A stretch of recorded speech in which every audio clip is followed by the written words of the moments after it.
Report پیش کرتے ہیں چودھری عرفان کویت سے۔ چین نے ہمیشہ پاکستان کی ترقی کے تحفظ میں تعاون کیا۔ وزیر اعظم شہباز شریف نے کہا کہ چین نے ہمیشہ پاکستان کی ترقی میں تحفظ میں تعاون کیا۔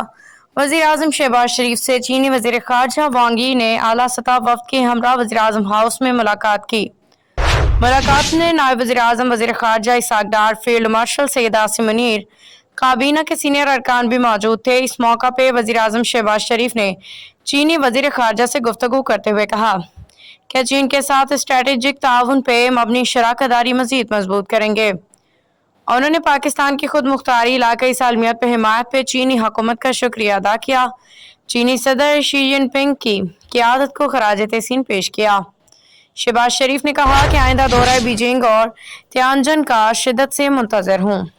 دورے میں ایس سی او سربراہی اجلاس اور جنگ عظیم دوم کی 80ویں سالگرہ کی تقریبات میں شرکت کروں گا۔ پاکستان تجارت، سرمایہ کاری، آئی سی ٹی، زراعت اور معدنیات میں چین سے تعاون بڑھانا چاہتا ہے۔ سی پیک پاکستان کی سماجی اور معاشی ترقی اور خطے کی کنیکٹیوٹی کے لیے کلیدی اہمیت رکھتا ہے۔